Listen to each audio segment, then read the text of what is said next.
The dirt under Juliana Morgan's boots had turned from friendly to foreign the moment her father slammed the door in her face, and she stood there in the scorching afternoon heat of San Pedro, California, watching the only home she had ever known become a prison she could no longer enter. It was August 1882, and the coastal town shimmered in waves of heat that rose from the packed earth streets, making everything look like a cruel mirage. Her carpetbag sat at her feet, hastily packed with the few possessions her mother had managed to slip to her before her father's rage had turned absolute. 3 days ago, she had been the dutiful daughter of Thomas Morgan, respected banker and pillar of the community.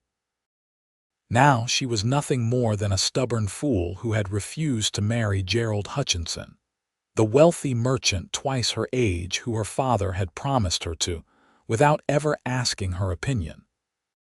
"You will marry him, or you will leave this house with nothing," her father had said, his face red with fury and something else she had never seen before, desperation perhaps. She learned later that her father owed Hutchinson money, lots of it, and her hand in marriage was the payment arranged between them like she was property to be traded. She had looked her father in the eye and said, "Then I leave with nothing." The shock on his face had almost made her laugh, but there was nothing funny about being 22 years old and cast out onto the streets of a town where everyone knew your shame. Her mother had wept. Her younger sister Emma had clung to her skirts, but her father's word was law in the Morgan household, and Juliana found herself walking out that door with her head held high, even as her heart shattered into pieces. Now, standing in front of the mercantile with nowhere to go and exactly $3.47 to her name, she wondered if pride was really worth starving for. The owner of the boarding house had turned her away that morning when she tried to secure a room, saying he could not house a woman of questionable character without a chaperone. The fact that her only questionable character trait was refusing to be sold like cattle apparently mattered little. "Miss Morgan," a voice said behind her, and she turned to find Mrs. Chen, the seamstress who worked above the general store, looking at her with concern etched into the lines of her weathered face. "I heard what happened. I am so sorry." Juliana forced a smile. "News travels fast in San Pedro." "Always does," Mrs. Chen agreed, her accent still thick despite 20 years in California. "You need work. I could use help with the sewing. Not much pay, but better than nothing." It was charity and they both knew it, but Juliana was in no position to refuse. "I would be grateful, Mrs. Chen." "You can sleep in the back room. It is small, but it is yours," the older woman said, already turning toward the narrow staircase that led to her shop. "Come. We start now. Lots of work to do." The back room was indeed small, barely large enough for a cot and a washstand, but it was hers, and Juliana felt tears prick her eyes at the kindness of this woman who barely knew her. She set down her carpetbag and followed Mrs. Chen into the main shop, where bolts of fabric lined the walls and the smell of cotton and wool filled the air. For 3 weeks, Juliana worked from dawn until well past dark, her fingers becoming calloused from the needle and thread, her back aching from hunching over the sewing table. Mrs. Chen was kind but exacting, and Juliana learned quickly that the seamstress's reputation for quality was well deserved. She saw her mother once, a hurried meeting in the alley behind the shop, where her mother pressed $2 more into her hand and wept against her shoulder. "Your father will not relent," her mother whispered. "He says you have shamed the family, and Gerald Hutchinson is threatening to call in his debts. Emma asks about you every day." "Tell her I am well," Juliana said, even though she was exhausted and lonely and scared. "Tell her to be stronger than I was. Tell her to never let father sell her to the highest bidder." Her mother had left quickly after that, glancing over her shoulder as if afraid of being followed, and Juliana had returned to her sewing with a heavy heart.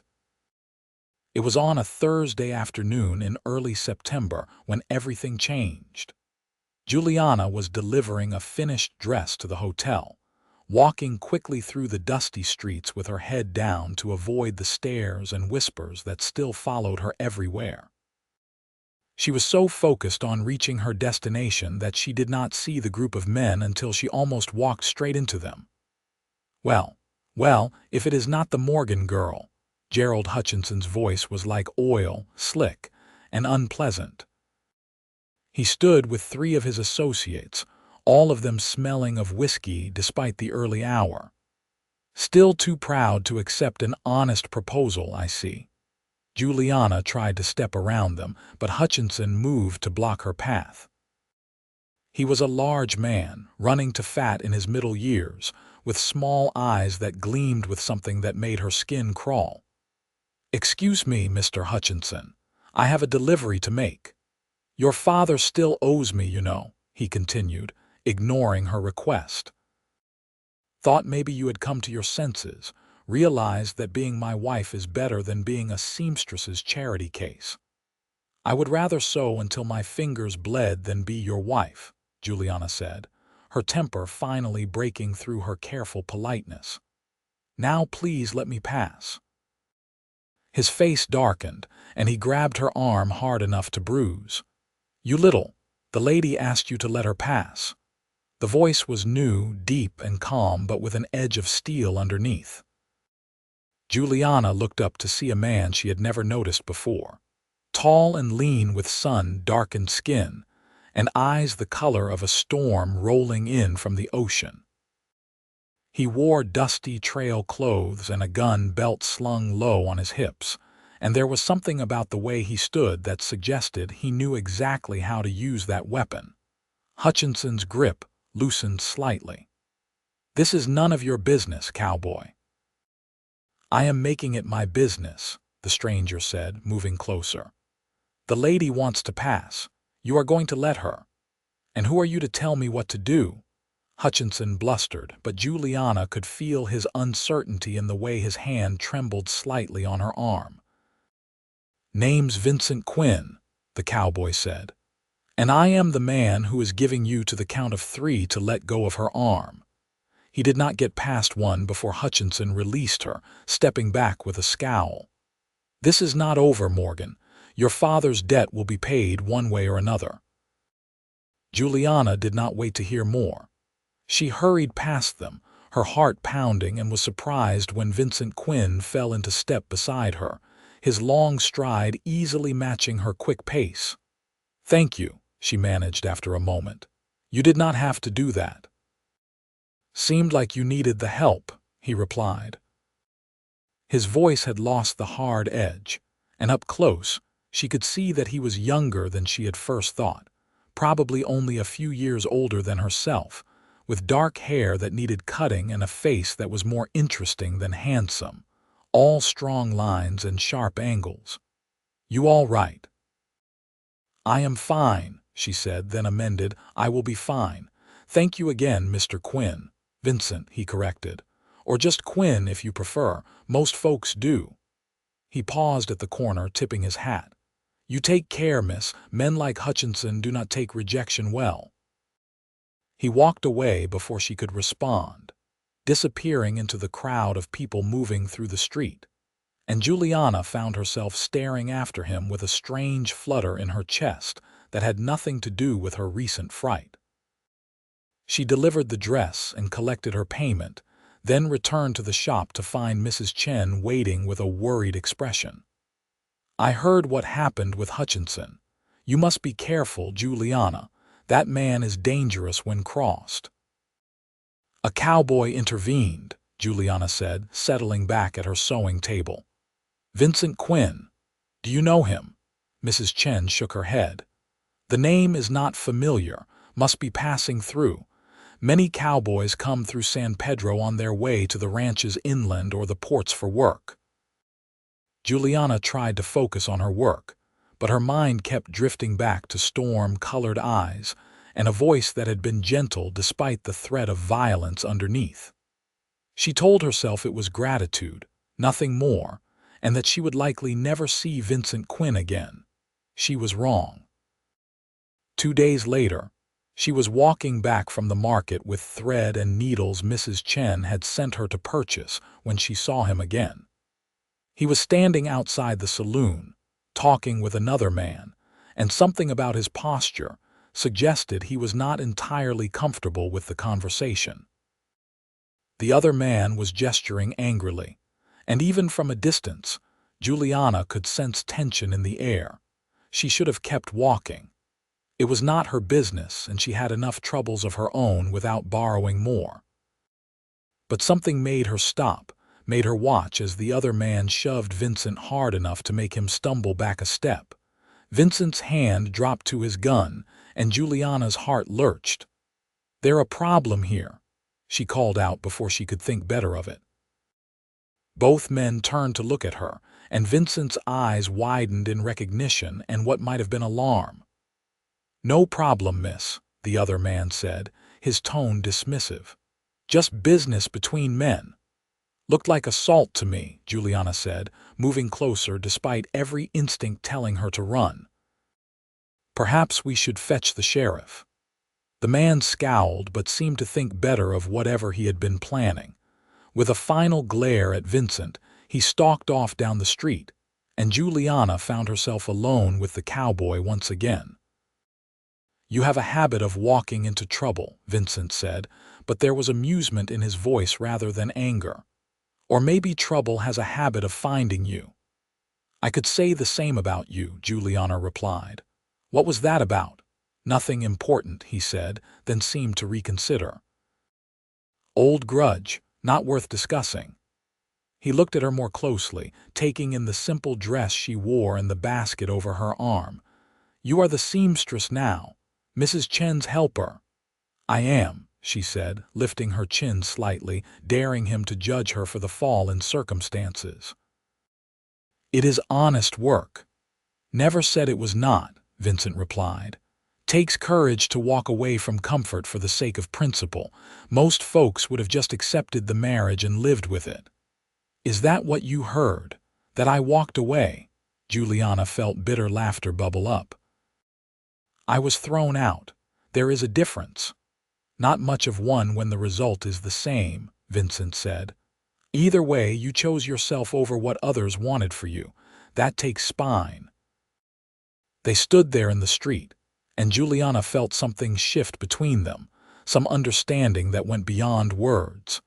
Here was someone who did not judge her, did not think her foolish or proud or any of the other things people had whispered behind their hands. "Can I walk you back?" Vincent asked. "Seems like San Pedro has gotten less friendly lately." Juliana wanted to refuse, wanted to prove she could manage on her own, but the truth was she felt safer with this stranger beside her than she had felt in weeks. "All right," she said. "Thank you." They walked in comfortable silence for a while before Juliana worked up the courage to ask, "What brings you to San Pedro?" Mrs. Chen said cowboys usually pass through on their way somewhere else. "Was hired on at the Ramirez Ranch," Vincent said. "Started a week ago. Good work, decent pay. Planning to stay for a while, save some money." He paused. "Maybe longer if I find a reason to." Something in the way he said it made Juliana's pulse quicken, but she pushed the feeling aside. She had no business thinking about cowboys with storm-colored eyes, not when her life was still a mess of uncertainty and shame. They reached the shop, and Vincent tipped his hat again. "You take care, Miss Morgan." "Juliana," she said impulsively. "If you are going to keep rescuing me, you might as well use my given name." His smile was slow and genuine, transforming his entire face. "Juliana," he repeated, and the way he said it made her name sound like something precious. "I hope I do not have to rescue you again, but I am glad to know what to call you just in case." He left, and Juliana climbed the stairs to the shop feeling lighter than she had in weeks. "Mrs. Chen gave her a knowing look but said nothing, and Juliana threw herself into work to avoid thinking about what that look might mean. Over the next few weeks, Juliana saw Vincent Quinn more often than coincidence could explain. He would appear at the market on days she was shopping, or walk past the shop window at precisely the time she took her afternoon break.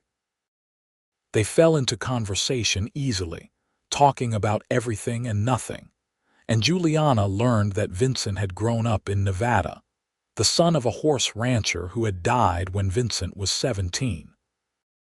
He had been drifting ever since, working ranches and trail drives, never staying anywhere long enough to put down roots. "Why?" Juliana asked one afternoon as they sat on the bench outside the general store, watching the sun paint the sky orange and pink as it descended toward the ocean. "Why not settle somewhere?" Vincent was quiet for a long moment. "Guess I never found anywhere that felt worth settling for," he said finally. "Everywhere I went, it was just a place. Nothing special, nothing that made me want to stay." He turned to look at her, and the intensity in his gaze made her breath catch. Until recently. Juliana knew she should look away, should make some light comment to diffuse the tension building between them, but she could not seem to move. "Vincent, I know," he interrupted gently. "I know you just got your life torn apart by people trying to tell you what to do and who to marry. Last thing you need is another man complicating things." He stood, shoving his hands in his pockets. "But I want you to know, Juliana Morgan, that I think you are the bravest, strongest woman I have ever met. And if you ever decide you might want someone in your life, someone who will stand beside you instead of trying to own you, I hope you will think of me." He walked away before she could respond, leaving her sitting on that bench with her heart racing and her mind spinning. She barely knew him, she told herself. A few weeks of conversation did not mean anything, but even as she thought it, she knew it was a lie. Something had sparked between them from that first moment on the street, something real and true and terrifying in its intensity. That night, she could not sleep. She lay on her narrow cot listening to the sounds of the town settling down for the night, thinking about storm-colored eyes and gentle words, and the way Vincent had defended her without asking for anything in return. She thought about her father's house, cold and empty despite all its fine furnishings, and about Gerald Hutchinson with his grasping hands and cruel eyes. And she thought about what it might be like to choose someone for herself, to give her heart freely instead of having it demanded as payment for debts she never incurred. The next morning, she woke with a sense of purpose she had not felt since leaving her father's house. She helped Mrs. Chen with the morning's work, then asked if she could take the afternoon for personal business. The seamstress smiled and shooed her away, and Juliana found herself walking toward the Ramirez ranch with her heart in her throat. The ranch was a sprawling property a few miles outside of town, with a handsome adobe house and extensive corrals where horses moved in graceful patterns. Juliana asked one of the hands where she could find Vincent Quinn, and the young man pointed toward the breaking pen where a group of cowboys were gathered. She saw Vincent immediately, inside the pen with a young horse that was clearly not pleased about the saddle on its back. He moved with a patience and grace that surprised her, talking softly to the animal, never forcing or rushing. She watched as he slowly, gradually earned the horse's trust until finally he was able to swing himself into the saddle. The horse danced and bucked a few times, but Vincent rode it out easily, and soon they were cantering around the pen in perfect harmony. When he dismounted and handed the reins to another cowboy, Juliana moved forward. Vincent saw her and froze, surprise and something that might have been hope flashing across his face. "Juliana, what are you doing here?" "I came to see you," she said simply. "I have been thinking about what you said yesterday." He climbed over the fence, landing beside her with dusty clothes and wind-tangled hair, and she thought she had never seen anyone more attractive. And I want you to know that I think you are the kindest, most honorable man I have ever met, she said, echoing his words from the day before. And if you are serious about wanting to be in my life, then I would like that very much. The smile that broke across his face was like sunrise, bright and warm and full of promise. I am serious, he said, more serious than I have been about anything in a long time. Then we should probably get to know each other better, Juliana said, feeling suddenly shy. Properly, I mean, not just stolen conversations on street corners.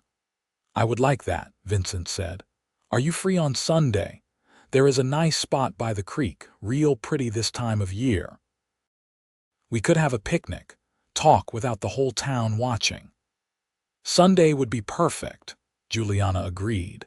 They stood there grinning at each other like fools until one of the other cowboys yelled for Vincent to stop mooning and get back to work.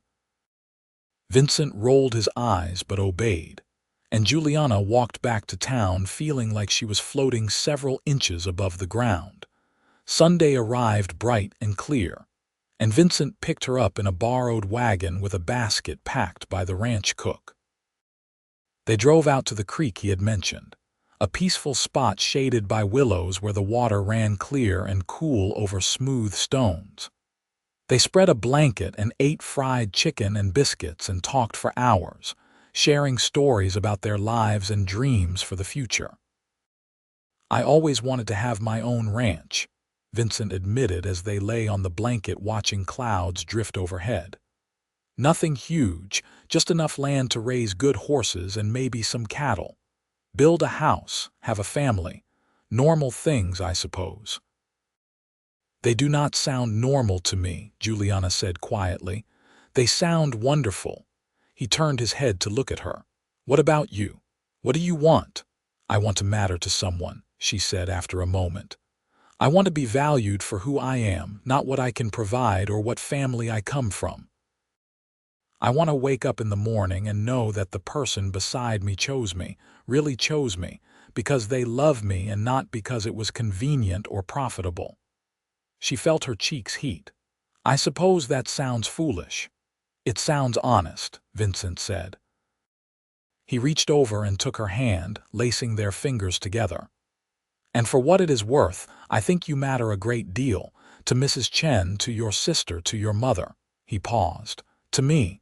Juliana's throat tightened with emotion. We barely know each other. Then we will learn, Vincent said simply. We have time. But as it turned out, time was something they did not have much of.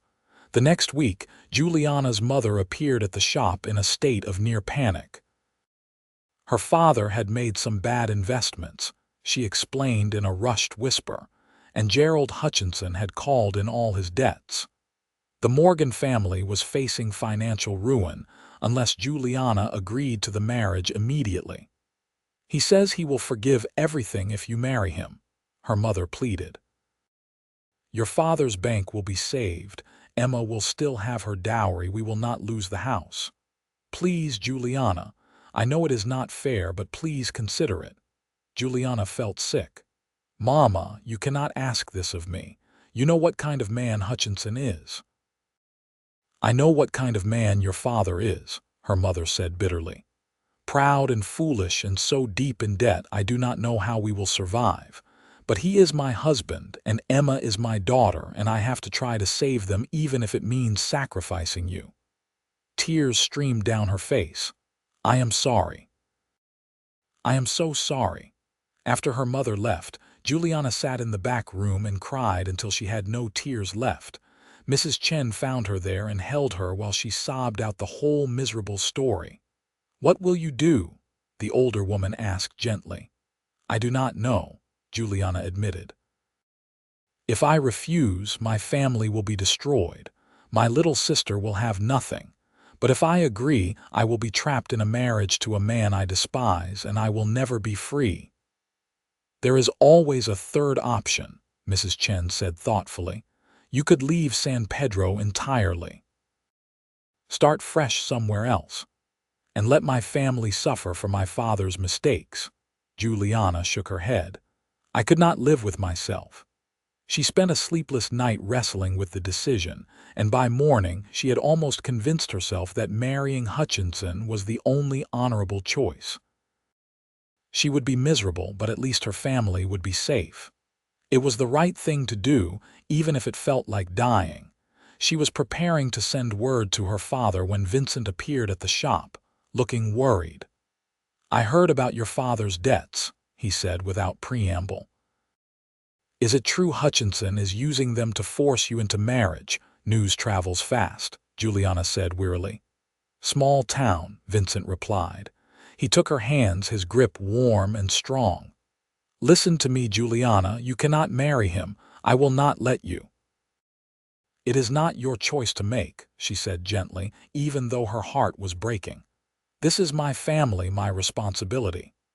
"Then make it my responsibility too," Vincent said urgently. "Marry me instead." Juliana stared at him in shock. "What, marry me?" he repeated. "I know we have only known each other a few weeks, but I know enough to know that I love you.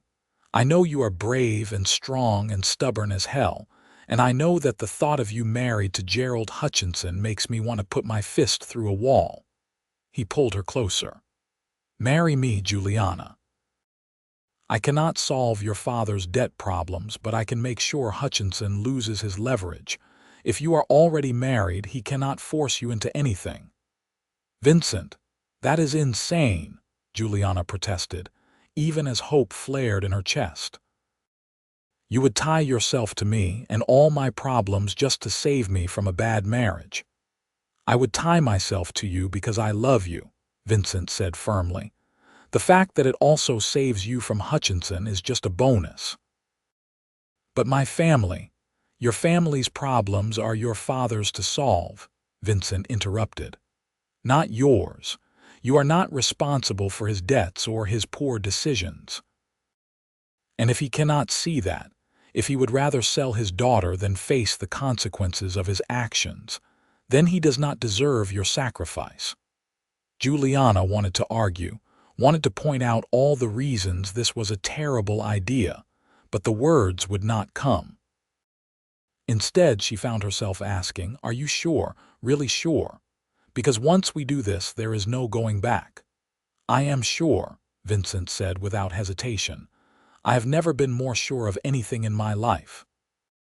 He cupped her face in his hands, his thumb brushing away a tear she had not realized had fallen. "Refuse everyone but me, Juliana. Choose yourself. Choose us. Choose a future where you are valued and loved and free." And standing there in the cramped back room of a seamstress's shop, with her whole life in pieces around her, Juliana Morgan made the easiest decision of her life. "Yes," she whispered. "Yes, I will marry you." Vincent's whoop of joy was so loud it brought Mrs. Chen running, and when they explained what had happened, the seamstress laughed and cried and declared she would make Juliana a wedding dress worthy of a queen. The next few days passed in a blur of activity. They found a minister willing to perform the ceremony despite the scandal, and Vincent borrowed money from his ranch boss to purchase a simple gold band. Juliana sent word to her mother about the wedding, though she did not expect anyone from her family to attend. The ceremony was held on a Wednesday afternoon in the small church on the edge of town. Mrs. Chen stood as witness, along with several of Vincent's fellow ranch hands who had become friends during his time at the Ramirez place. Juliana wore a simple white dress that Mrs. Chen had worked day and night to complete, and Vincent wore his cleanest shirt and a nervous smile. They were halfway through the vows when the church door burst open and Juliana's father stormed in, Gerald Hutchinson right behind him. "Stop this farce immediately," Thomas Morgan demanded. "Juliana, you will not marry this drifting cowboy. You belong to Gerald." "I belong to no one but myself," Juliana said clearly, her voice steady despite her racing heart. "And I choose Vincent." "You ungrateful girl," her father spat. "After everything I have done for you, this is how you repay me. By destroying our family. You destroyed the family yourself when you gambled with money that was not yours," Juliana replied. She looked at Hutchinson, who was watching the scene with barely concealed rage. "And you, sir, should be ashamed of yourself for using those debts to try to purchase a wife. I am not livestock to be bought and sold." "You will regret this," Hutchinson snarled. "Both of you will regret this." "The only thing I regret is not standing up to you sooner," Juliana said. She turned back to the minister, who was watching the drama with wide eyes. "Please continue." The minister did, his voice shaking slightly but determined, and within minutes, Juliana Morgan became Juliana Quinn. When Vincent kissed her, sealing their marriage, she heard her father make a sound of disgust and storm out, Hutchinson following. She did not look to see them go. All her attention was on the man who had chosen to stand beside her, who had offered her freedom instead of chains. The small reception afterward was held at the ranch, where the other cowboys had set up tables in the yard, and the cook had prepared a feast. Juliana met the Ramirez family, who were warm and welcoming despite the strange circumstances of the marriage.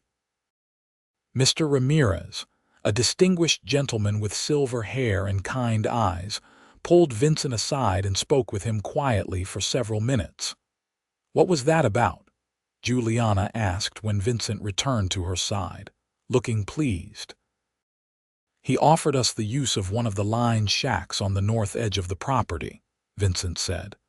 "It is small, but it is private, and it is ours until we can afford something better. He also said he is promoting me to head wrangler, which comes with better pay." He grinned. "Seems he approves of a man who stands up for what is right. Or he just wanted to get rid of you living in the bunkhouse now that you are married," one of the other cowboys called out, and everyone laughed. They spent their wedding night in that line shack, a simple one-room cabin with a stone fireplace and a real bed instead of a cot.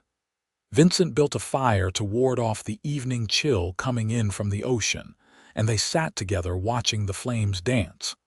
"Are you all right?" Vincent asked quietly. "I know today was difficult. My father disowned me in front of the entire church," Juliana said. "My family has cast me out completely. I have no dowry or prospects, and I am married to a man I have known for less than 2 months." She turned to look at him, and despite everything, she was smiling. "And I have never been happier." Vincent pulled her close, and when he kissed her this time, it was different from the chaste kiss in the church. This kiss was deep and searching, full of promise and passion, and Juliana felt something ignite inside her. They moved to the bed, and in the firelight they learned each other in the most intimate way possible. Vincent was gentle and patient, making sure she felt safe and cherished, and when they finally came together, Juliana understood what it meant to be truly free. Afterward, they lay tangled together, and Vincent traced lazy patterns on her shoulder. "I meant what I said, you know," he murmured. "I love you. Have since the moment I saw you standing up to Hutchinson in the street." "I love you too," Juliana said, and felt the truth of it in her bones. "I thought I was being foolish, falling for you so quickly, but my heart knew before my head caught up." "So we are both fools," Vincent said, pressing a kiss to her temple. "But at least we are fools together." The next few weeks were an adjustment as they learned to live as husband and wife. The line shack was tiny, barely big enough for the two of them, but Juliana had never been happier than she was in that small space.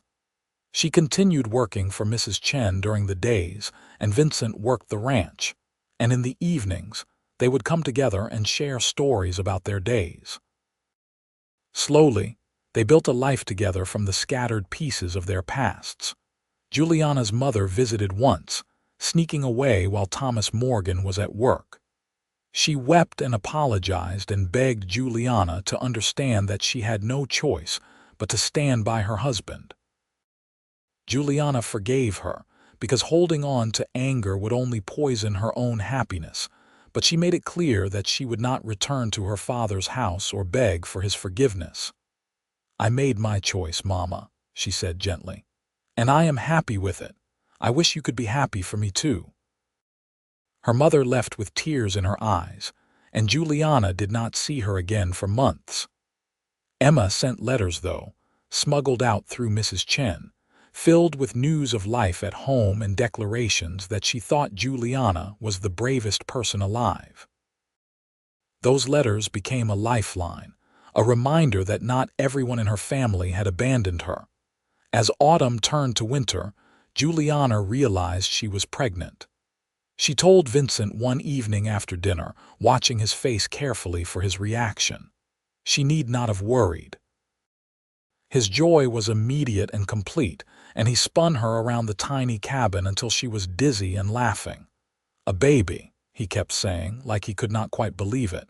"We are going to have a baby." "Are you happy?" Juliana asked, even though she could see that he was. "Happy does not even begin to cover it," Vincent said. He placed his hand on her still flat stomach with a reverence that made her eyes sting. "I am going to be a father. You are going to be a mother. We are going to have a family." The pregnancy was difficult at times, especially in the early months when morning sickness left Juliana weak and exhausted. Vincent was endlessly patient, bringing her water and crackers, holding her hair back when she was sick, and never once complaining about the extra work. Mrs. Chen gave her lighter tasks and began teaching her bookkeeping, so she could help manage the shop's accounts from home when the baby came. As spring arrived and Juliana's belly grew round and heavy, Vincent became increasingly focused on providing better for their growing family. He took on extra work around the ranch, training horses late into the evening and fixing fences on his days off. Mr. Ramirez noticed his dedication and made good on earlier promises, giving Vincent more responsibility and higher wages. One evening in late April, Vincent came home with news that made Juliana's heart soar. "Mr. Ramirez is selling off a parcel of land on the eastern edge of the ranch," he said, his eyes bright with excitement. 20 acres with water rights and a good spot for building. He said he would sell it to me for a fair price and let me pay in installments."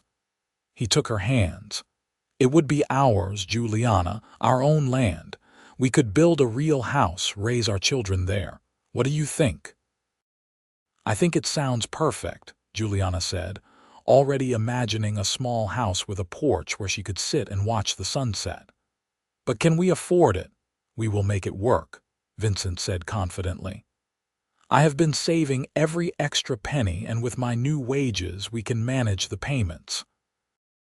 It will not be easy, but nothing worthwhile ever is." They purchased the land in May, signing papers that made Juliana cry with joy. It was the first thing she had ever truly owned, the first piece of security in a life that had been turned upside down. Vincent immediately began planning the house, drawing sketches in the evenings while Juliana offered suggestions. It would be small at first, just 3 rooms, but they could add on as needed. The important thing was that it would be theirs, built with their own hands and paid for with their own labor.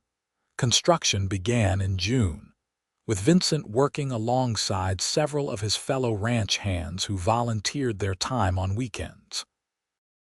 Juliana helped when she could, though Vincent worried constantly about her overdoing it in her condition. She ignored his fretting and painted window frames and helped plan where the furniture would go, relishing the feeling of creating something permanent. The baby came on a sweltering afternoon in July 1883, arriving after a long and difficult labor that left Juliana exhausted but triumphant. Vincent held his son for the first time with tears streaming down his face, And Juliana fell in love with both of them all over again, watching her strong, stoic cowboy reduced to weeping over a tiny bundle wrapped in blankets. "What should we name him?" Vincent asked, unable to take his eyes off the baby. "Thomas," Juliana said after a moment. "After my grandfather, not my father. He was a good man, and I want our son to have a good name to live up to." They called him Thomas Vincent Quinn, and he had his father's dark hair and his mother's blue eyes, and a set of lungs that could wake the entire ranch when he wanted feeding. The house was finished a month after his birth, and moving into their own home with their new baby felt like the culmination of everything they had worked for. Life settled into a routine of work and family, and the thousand small joys that came with building a life together. Vincent's reputation as a horse trainer grew, and soon people from other ranches were bringing him their difficult animals, paying good money for his services. Juliana took in sewing work from home, creating a steady income that helped pay down their land debt faster than expected. It was in September, when Thomas was 2 months old, that Juliana's sister, Emma, appeared at their door. She was 17 now, practically a woman, and the determination in her eyes reminded Juliana painfully of herself at that age. "Father has arranged a marriage for me," Emma said without preamble. "To Richard Blackwell, the cattle baron. He is 53 years old and has been married twice before. Both wives died in childbirth." Juliana felt ice flood her veins. "No, absolutely not. I refused," Emma continued. "Just like you did, and just like you, I have been cast out." She lifted her chin, fighting back tears. "I had nowhere else to go. I am sorry to bring trouble to your door, but I did not know what else to do." "You are always welcome here," Juliana said immediately, pulling her sister into a fierce hug. "Always. You did the right thing." Vincent appeared behind them, alerted by the voices, and quickly grasped the situation.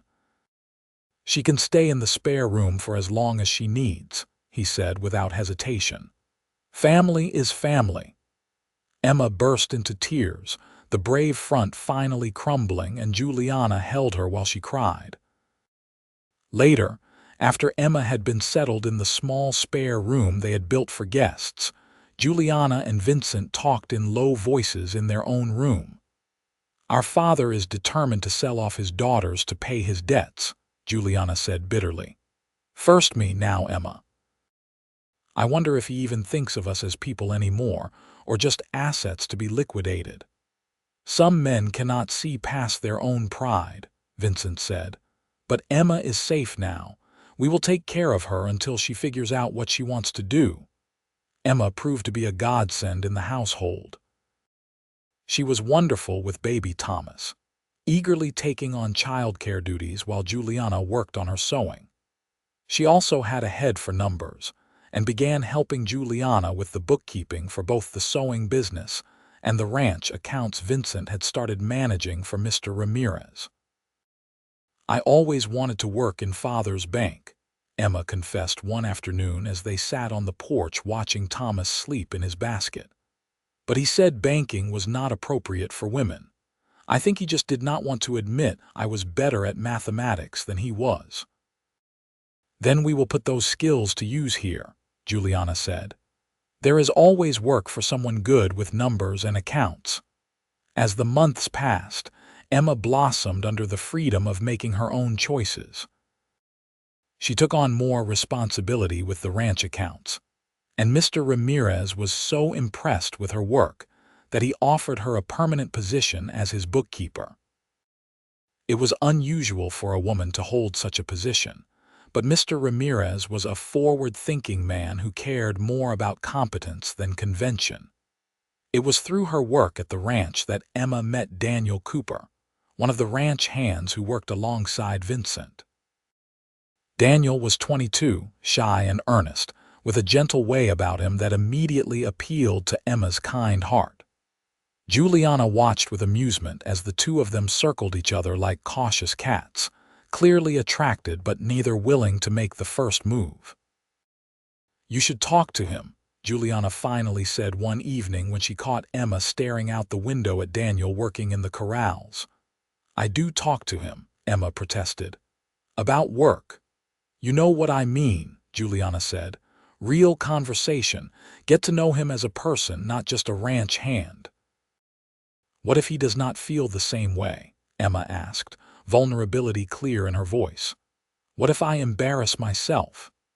"Then you will survive the embarrassment and move on," Juliana said firmly. "But what if he does feel the same way and you never know because you were too afraid to find out? Which regret is worse?" Emma took her advice to heart, and soon she and Daniel were taking walks together in the evenings, talking about their hopes and dreams. Vincent reported that Daniel was a good man, hardworking and honest, with plans to eventually save enough to buy his own small ranch. Within 6 months, Daniel was asking Vincent's permission to court Emma properly, and by the following spring they were engaged. The wedding was held at the Quinn house, a much larger and happier affair than Juliana and Vincent's hasty ceremony.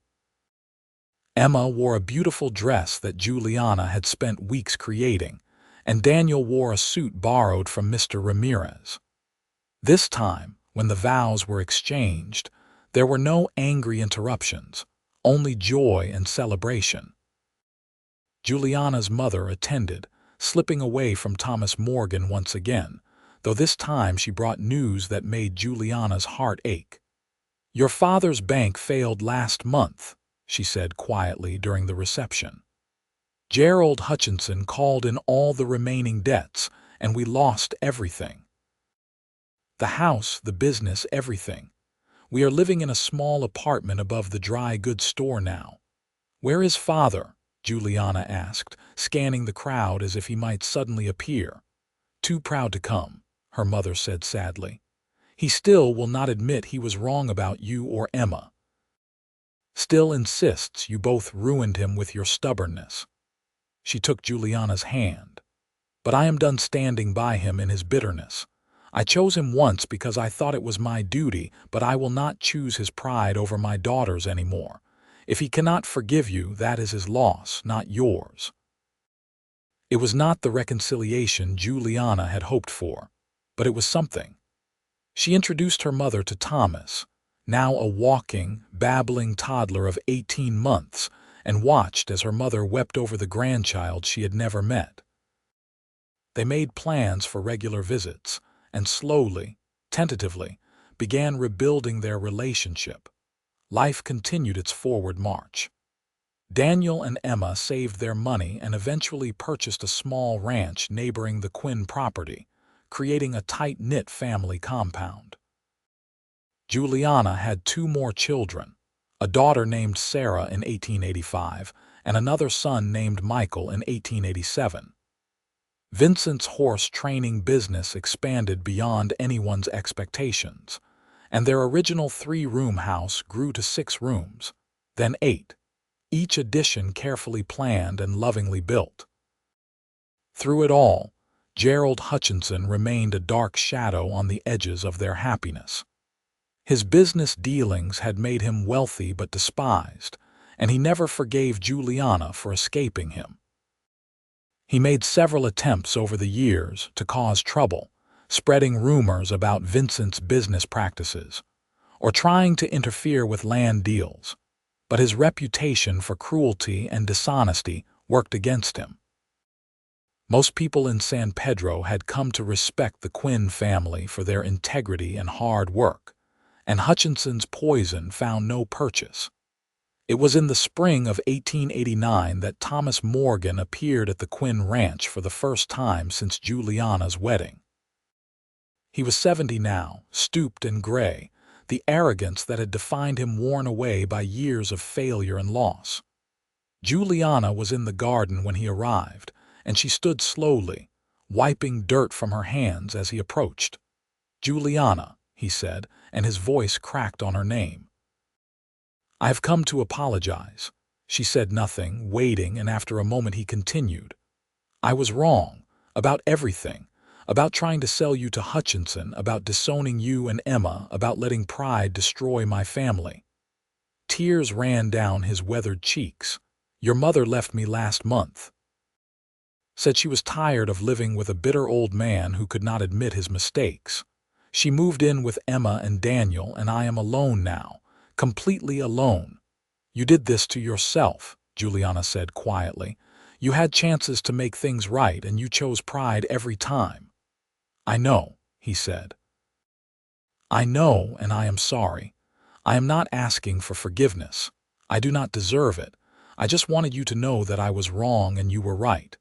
You made a good life for yourself despite everything I did to stop you. You married a good man who clearly adores you. You have beautiful children and a home full of love, and I have nothing." He took a shaky breath. "I wanted you to know that I see that now. I see what I threw away, and I am sorry." Juliana looked at this broken old man who used to loom so large in her life, and she felt the anger she had carried for years finally begin to loosen its grip. "I do not forgive you," she said honestly. "Not yet. Maybe not ever. What you did hurt too much for easy forgiveness. But I will not hold on to the anger anymore. It is not worth the space it takes up in my heart." He nodded, seeming to understand. "That is more than I deserve. Thank you." He turned to leave, then paused. "Would it be all right if I visited sometimes, to see my grandchildren?" "I understand if you say no." Juliana thought about Thomas and Sarah and Michael growing up without knowing their grandfather. She thought about second chances and the corrosive nature of grudges. "You can visit," she said finally, "once a month on Sundays. You will be polite and respectful to Vincent and Emma and everyone else in this family, or you will not be invited back. Do you understand?" "I understand," he said, his face lighting up with fragile hope. "Thank you, Juliana, thank you." He left, and Juliana stood in her garden feeling lighter than she had in years. Vincent found her there a few minutes later and pulled her into his arms without saying anything.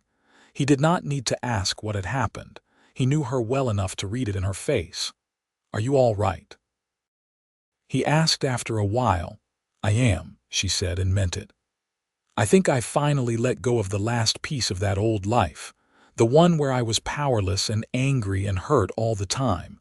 This is my life now, the one I chose, the one we built together." "I love you," Vincent said, pressing a kiss to her temple. "Have I mentioned that recently?" "Not in the last hour," Juliana teased. "You are getting lazy in your old age." He was 32 now, and she was 30, and they had been married for 7 years that had felt like both a lifetime and an instant. She knew every scar on his body and every expression that crossed his face. She knew he took his coffee black and preferred his eggs scrambled and got grumpy when the winter rains lasted too long. And he knew her just as well, knew when she needed comfort and when she needed space, knew how to make her laugh even when she wanted to cry. Their children grew strong and healthy on the ranch, learning to ride almost before they could walk and developing the same stubborn independence that had defined their mother's choices. Thomas grew into a serious boy who loved books and horses in equal measure. Sarah was wild and fearless, always climbing trees and challenging the boys to races.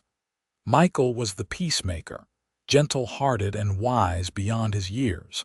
Life was not always easy. There were bad years when drought killed the grass and made the horses temperamental. There were illnesses and injuries, close calls and sleepless nights. But through it all, Juliana and Vincent faced everything together, their partnership growing stronger with each challenge overcome.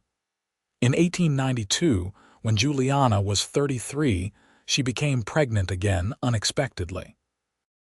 This pregnancy was harder than the others, leaving her exhausted and sick for months. Vincent worried constantly, and when the baby finally came in January 1893, it was another difficult birth that left both mother and child weak. But their daughter Rose was a fighter. just like her mother, and she rallied quickly. She grew into a tiny, determined girl with Vincent's storm-colored eyes and Juliana's stubborn streak magnified tenfold. Emma joked that Rose was Juliana's karma for all the trouble she had caused her own parents, and Juliana could not really argue. The years continued to roll by, marked by small joys and ordinary miracles. Thomas grew into a young man who decided to attend university in San Francisco, determined to become a veterinarian. Sarah shocked everyone by announcing at 16 that she wanted to be a horse trainer like her father, and Vincent began teaching her everything he knew. Michael discovered a talent for drawing and painting, creating beautiful artwork that captured the wild beauty of California. Rose simply ruled the household with an iron fist disguised in tiny dresses and pigtails. Gerald Hutchinson died in 1895, alone and unmourned, his business empire collapsing around him as his unethical practices finally caught up with him. Juliana felt nothing when she heard the news, no satisfaction or grief, just a mild relief that his shadow had finally passed from her life completely. Thomas Morgan became a fixture at the Sunday family dinners, slowly rebuilding relationships with his daughters and grandchildren. He never fully regained what he had lost through his pride and poor decisions, but he tried, and that effort meant something. When he died peacefully in his sleep in 1898, Juliana cried for the father he had been when she was young, before gambling and debt had twisted him into someone she barely recognized. On a cool evening in October 1902, Juliana and Vincent sat on the porch of their now substantial house, watching the sun set over land that belonged to them free and clear. Thomas was in San Francisco with a thriving veterinary practice. Sarah was running the horse training business alongside Vincent, her reputation growing among the ranchers of California. Michael had moved to Los Angeles to pursue his art, sending home paintings that hung proudly on every wall. And Rose, at 9 years old, was already declaring her intention to be the first female lawyer in California. "You ever regret it?" Vincent asked quietly. "Refusing that marriage, getting cast out, all of it?" Juliana thought about that long-ago girl standing in the street with a carpet bag and nowhere to go. She thought about the fear and uncertainty, the shame and loneliness. And then she thought about storm-colored eyes and a voice saying, "Refuse everyone but me," and the life they had built from nothing but determination and love. "Not even for a second," she said, taking his hand. "Every hardship, every struggle, every moment of doubt led me here. To you, to our children, to this life. I would do it all again in a heartbeat." "Good," Vincent said, pulling her close, "because I cannot imagine my life without you in it. You are the best thing that ever happened to me, Juliana Quinn." "And you are mine," she replied, settling against his shoulder with the contentment of someone who had finally found exactly where she belonged. They sat together in comfortable silence as the sky turned from orange to purple to deep blue, and Juliana thought about the girl she had been and the woman she had become. She had been cast out for refusing a marriage she did not want, for standing up for herself when society demanded she bow down. And in that moment of greatest darkness, when it seemed like the world had turned against her, a cowboy with storm-colored eyes had offered her something no one else ever had, the freedom to choose her own path. She had chosen him, chosen love, chosen a future built on respect and partnership instead of ownership and obligation.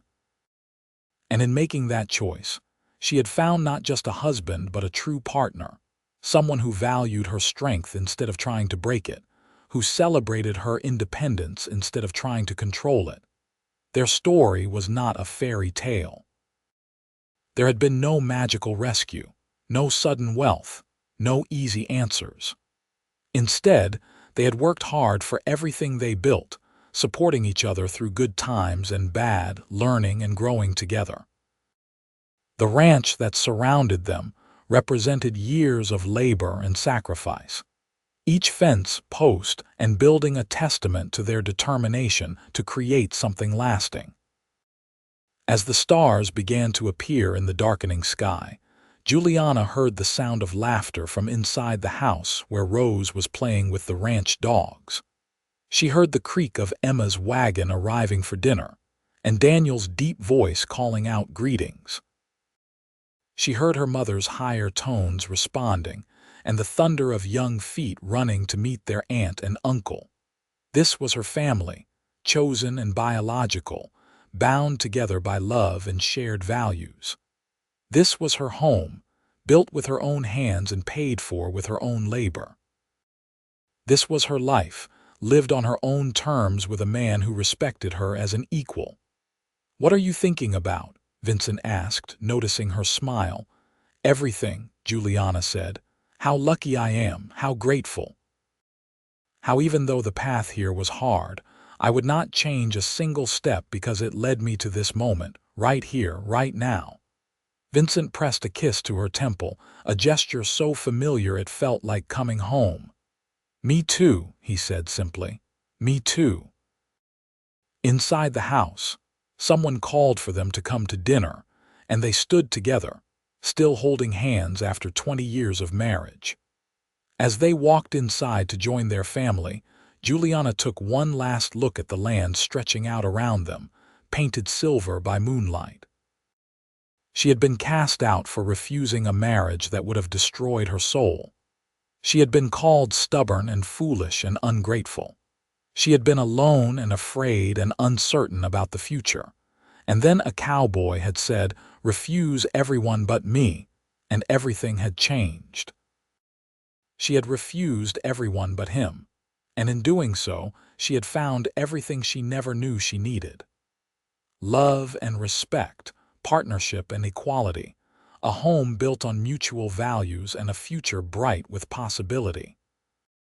They had built this life together, one choice at a time, one day at a time, one moment of courage at a time.